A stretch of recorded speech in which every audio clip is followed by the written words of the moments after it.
दुनिया कैसे है आप सब? आई होप कि अच्छे होंगे। मैं भी अच्छी हूँ और आप लोगों को बहुत बहुत बहुत ज़्यादा मिस की हूँ मैं।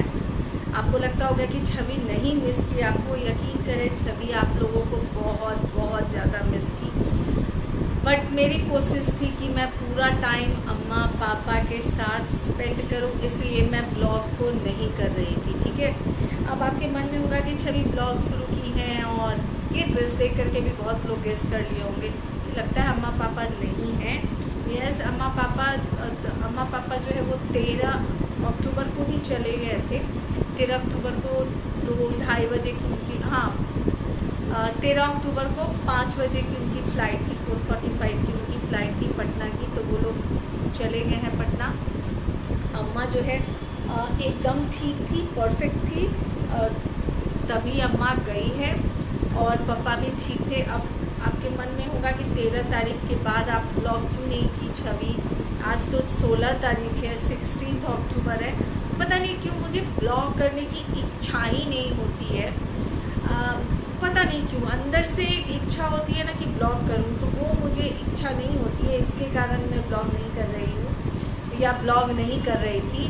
बट दिल से थैंक यू उन सबको कि जिन्होंने मेरे ब्लॉग को बहुत ज़्यादा मिस किया। मुझे कमेंट में, चाहे इंस्टाग्राम हो चाहे कमेंट यूट्यूब के कमेंट बॉक्स में हो, मुझे कमेंट दिखते थे कि छवि जी आप कहाँ गायब हो, आपके ब्लॉग आप कहाँ गायब हो, आप ब्लॉग क्यों नहीं अपलोड कर रहे हो। तो दिल से आपको थैंक यू। मैं किसी एक का नाम नहीं लूँगी।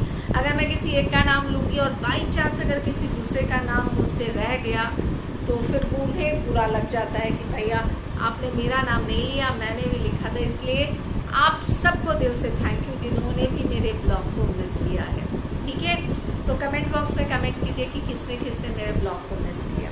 ओके, और स्पेशली वो भी कमेंट बॉक्स में कमेंट करें जिन्होंने वाकई लिखा है कि मेरे ब्लॉग को उन्होंने मिस किया है। ठीक है, तो अगर आप बोलते हो तो नवरात्रि का आज दूसरा दिन है। सुबह के 8:15 तक मेरा पूजा पाठ सब कुछ जो है वो ख़त्म हो चुका था।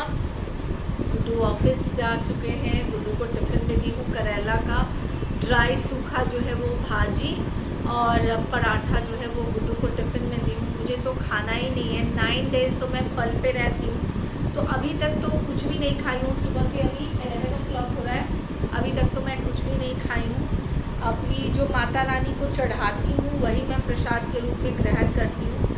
तो 12:30 1 o'clock के करीब में जो है उसे मैं खा लूँगी। फिर 2 बार मैं पाठ करती हूँ, एक बार सुबह में पाठ करती हूँ, एक बार शाम में पाठ करती हूँ। तो शाम में जब मैं पाठ करूँगी उस समय भी जो माता को मैं चढ़ाऊँगी वही जो है प्रसाद के रूप में मैं ग्रहण करती हूँ। तो 9 डेज़ में मुझे वीकनेस एक्चुअली बहुत बहुत बहुत ज़्यादा आता है। और इस बार पता नहीं कि मैं पहले से थोड़ा वीक फील कर रही थी। तो माता रानी ही पार लगाने वाली है मेरा 9 डेज़, क्योंकि 10वीं को मैं जो है वो नमक खाती हूँ 10वीं को। और 10वीं को जब मैं नमक खाती हूँ उसके बाद तो भैया मेरी तो हालत ही ख़राब हो जाती है, क्योंकि सॉल्ट आपको 10 डेज़ के बाद बॉडी में जाता है तो आपको थोड़ा सा वीकनेस ज़्यादा उस दिन लगता है ना। 5:30 हो रहा है, बस 5:30 होने जा रहा है और 5 मिनट्स बाकी है।